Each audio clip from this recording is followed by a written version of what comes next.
Mike Fremont is 102 years old. Are attributable to the diet. And he is the fittest great-grandfather on the planet. And great-grandfather of 4 logs 5 to 10 miles 3 times a week. He's a world record holder for completing marathons at the age of 88 and 90. And at 99, he was the oldest person ever to race in the Canoe National Championships. It's unspeakably wonderful to be able to do this stuff at this age. He didn't start running until he was 36, and at the time it was a choice that would make or break his life. So in 1958, that's what I did. I made a switch. At 69, he was diagnosed with cancer and given 3 months to live. Mike attributes his recovery to this unconventional diet. I'm 22 years older than the average person who dies in this country, and it's simply because of what I eat. And now, at 102, Mike is still running, canoeing, and doing pull-ups. At 100, a person should be slowing down.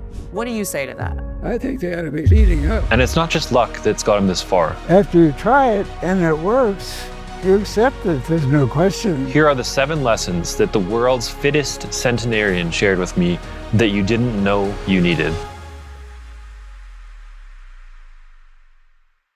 But first, I'm Joel, and this is the channel where we learn life-changing lessons from the most motivational people on the planet. To help us make more videos like this one, please subscribe to the channel and give the video a like. Okay, lesson number 1. Eating a whole food plant-based diet will change your health and your life. Mike's father died of cancer when he was 69, and when Mike himself turned 69, he too got a devastating diagnosis. Mike's story, however, went a little differently. The doctors told Mike that if he didn't have an operation, he would die from colorectal cancer. At first, Mike declined the operation because this was back in 1991, and at the time, the results expected were questionable. He read Michio Kushi's book, The Cancer Prevention Diet, that inspired him to follow a macrobiotic diet that focuses on plant-based whole foods. Foods such as whole grain bread, rice, oats, tofu, greens, and a variety of fruits and beans. What do you eat as a vegan for lunch? Beans?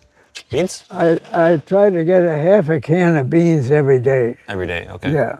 It's a big part of your meal. And I don't think it makes a whole lot of difference what kind of beans, although the kind you see is... When did you become a vegan? 1994. I fell and got sick. And, Who told you to become vegan? oh my God, the amount of stuff I've read is unfathomable. Reading from books? Yeah. Yeah. There's a lot been written about it. Yeah. I've read probably most of it. Most of it, yeah. Yeah. So after you try it and it works, you accept it, there's no question. 2 years later, he decided to have the operation, but the surgeon looked in 35 places and found 0 metastasis. He was able to fully recover from the cancer as well as his arthritis at the time. And all of his world records in running came after that too. In the decades since, Mike and his wife have both maintained the diet and they attribute their good health to it. The cancer is gone. Yeah. And the fact of the matter is that I did it, not the doctors.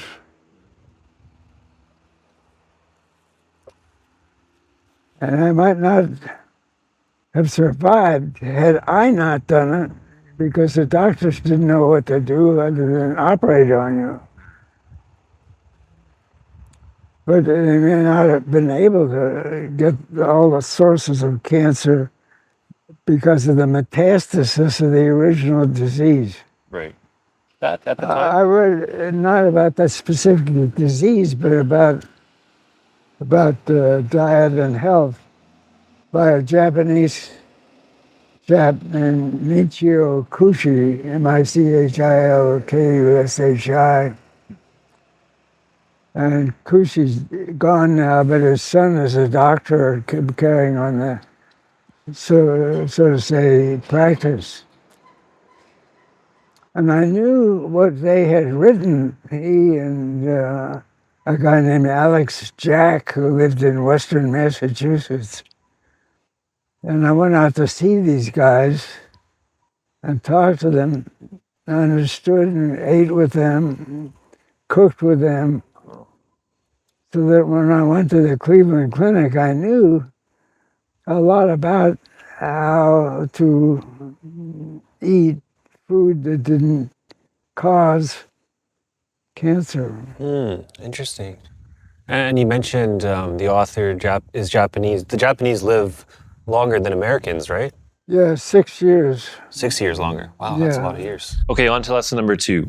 How you react to grief shapes your life. Mike was 36 and the father of 3 children, including a 2-week-old child, when his first wife died suddenly of a brain hemorrhage. Overnight, Mike's life turned upside down, and he was suddenly solely responsible for his family and his business while dealing with incredible and unexpected grief. A lot of people in this scenario would crumble. It's common for people to withdraw from their families and communities or even turn to drugs and alcohol.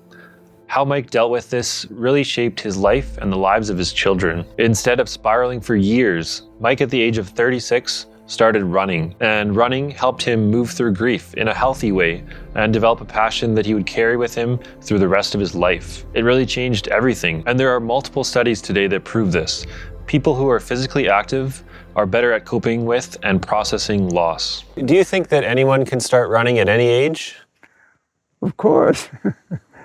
We had to run to make a living, and before we had cars and places to go and things like that. When did you start running? My first wife died, and it was such a shock. I took up running Oh, wow. because I lived at a place where you could run over a dam at a state park. Yeah, about 1960, I took up running and canoe racing. Yeah, when you lost your first wife, did running help you through the grief? Well, some things are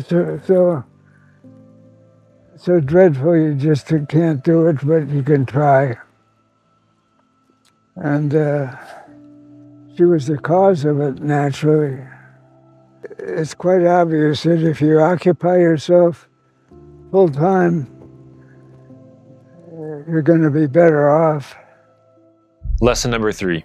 Find a physical activity you like and make it a regular part of your life. One of the most important lessons from meeting with Mike was that he dedicated time every single week, 3 times a week, to physical exercise. In fact, he told me that he would run 10 miles a day, 3 times a week, until he was 98. And when he was 100, he was still doing 5 miles a day, 3 days a week. And there are no excuses. If the weather was bad, he would run up and down his stairs. He had a basket in his house of corks, and he would run up, leave a cork, run back down and get another one until the basket was empty. And then he'd run up again and bring the corks down one by one. That, and he also does things like pull-ups in his house, and he has a canoeing machine that he would use regularly to stay in shape. Mike was 36 when he started running, and he started canoeing at age 40.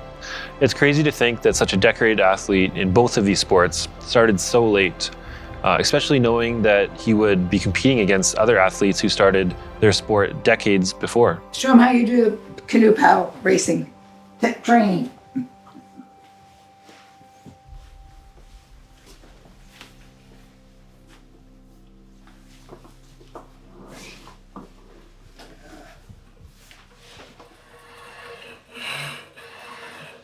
I'll be doing this on real things.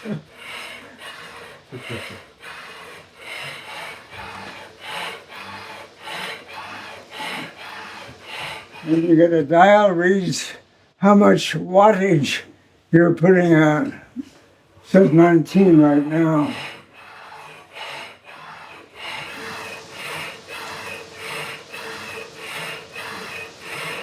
If you have to do this for 12 hours in a race,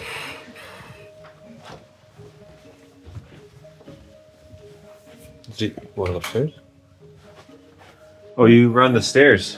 I go up and down the stairs 48 times. 48 times. Yeah. Wow. And originally, we had this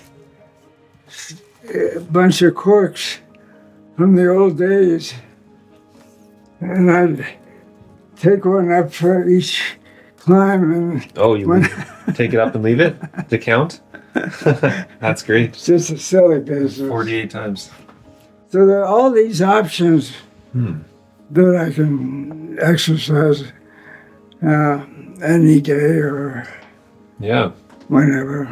So how often nowadays do you go in canoe or do the stairs? If I have the time during the day, which as a retiree, I better have the time. Or what does this mean? Lesson number 4. Community and friendships are more important than you know. A 2023 article from Stanford Lifestyle Medicine claims that having strong and secure relationships not only increases our happiness, but also our longevity by roughly 50%. One thing that was really clear to me after meeting Mike was that he has a huge community around him. This is something that he's built for decades through athletic and recreation groups, as well as environmental protection groups like the Ohio River Protection Group that he founded. By becoming so heavily involved in the community, he met his wife, he met friends, and he ensured that he had lifelong connections. While I was there, Mike introduced me to some of his canoeist friends, and they get together, they exercise, and they also spend quality time together. Mike Fremont and Mike Miller here. We had 180 years between us, and in 2022 we raced in the Nationals in Pennsylvania. And we came in dead last, but we finished the 12-mile ACA canoe race, which had 2 miles going upstream. And Mike here was the oldest canoeist to ever have competed and completed a 12-mile ACA-approved marathon race. So but we got a gold medal for our combined ages. Ah. You doing which paddle? Mike's a great inspiration, of course. At the end of a practice session out here, he'll be like, did we go fast enough? Did we do this? But I said, yeah, hey, we set the new record for oldest paddler. I'm slowing us down, Mike. That's good. I have to be careful of my stroke back here. I got the national champion. They're watching. Who's canoeing you? In your opinion, what do you think his legacy will be? I think his promoting being a vegan, being willing to talk about the issues that affected him, getting cancer, and also all the work he did for the environment over the years, protecting rivers, being involved. He didn't talk about that too much, but he was, helped found American Rivers, which is a national organization that's still going, and River Network, and then local organizations to fight problems and pollution challenges and water withdrawal and all those things that are adverse to protecting rivers. And anymore, he's very concerned about climate change and trying to encourage people to understand what needs to be done and to change, what they can to make a difference. He influences a lot of people, I think, just because of his passion and what he's been able to accomplish over these years and at the age he is. That it's inspires a lot of people, Lesson 5. Sleeping and reading lots are great for your mental health. This one is fairly straightforward, but a lot of health and fitness internet gurus, don't talk about it enough. Being curious about how 102-year-old Mike is so mentally aware and able to hold a conversation with me, I asked him more about his habits and how much he sleeps. He told me he always gets lots of sleep, at least 8-9 hours a night. And one of his favorite things to do is read books and magazines throughout the day. How many hours do you sleep at night? Oh, I slept till 11 o'clock a couple of days ago. I don't know why. Do you sleep 8 hours a night or 6 hours or? Anywhere from 7 to 9 generally. Yeah, lots of sleep is I important. sleep no problem. Lesson number 6, protect your planet. One of the other things Mike is known for is his passion about the environment. Throughout his life, he's volunteered in different environmental groups that address concerns on pollution and climate change. He co-founded a state river protection group that worked alongside Ohio State University. This was a way of combining his passion for the environment and for canoeing. And this group mostly focused on the protection of Little Miami River. And obviously, it's a gorgeous place. Look, trees. Look at the weather. It's perfect. That's why these guys are out here. because it's nice. Yeah. That's what parks are about. That's what the environment is about. Okay, on to the last lesson. Lesson number 7. You're never too old to try new things. Don't be afraid, be fearless. Okay, so I briefly mentioned this earlier, but it deserves a point of its own. Mike didn't start running until he was 36 and canoeing until he was 40 years old. He believes in the idea that you can start something at any age, and he believes this so deeply that he started an association called the Elderly Paddlers Association in his area. And he convinced the city council to allow them to canoe together, even though at the time there was a law against doing so over the age of 80. I was 40 when I put the canoe in the water the first time. First time. Wow. Amazing. You're such a good canoeer now. There's a guy who said, "You want to get in a canoe race?" Called me up, and he was a friend of mine. And I said, "I wouldn't mind." Mike's wife, Marilyn, matches his enthusiasm for trying new things. And Mike shared the story of their first date with me. One New Year's Day, I asked a woman if she'd paddle, and she said yeah. So I paddled with her, but I was afraid it would be frozen or we'd turn over in icy water. Oh, too cold. But it didn't happen. That's good. And she said, "Well, that wasn't very exciting." She wanted that. That's great. I married her the next year, and she's here. On the topic of being fearless, a couple of years ago, Mike had 2 falls that severely impacted his balance. He broke his hips and his ribs, but despite this, Mike continues to exercise regularly. After hearing his story about recovery, I truly believe that there is nothing that will ever stop Mike from doing the things that he loves. Mike is still insistent on improving his balance and recovery after the falls. I had these 2 falls 3 years ago, I think it was now. And I just have not recovered from them. No, hey? I had Right.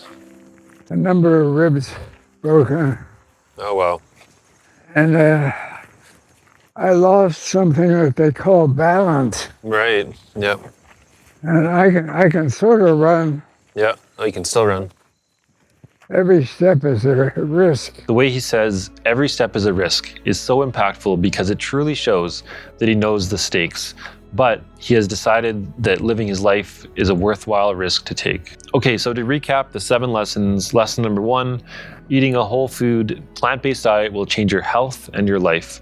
Lesson number 2, how you react to grief shapes your life. Lesson number 3, find a physical activity you like and make it a regular part of your everyday.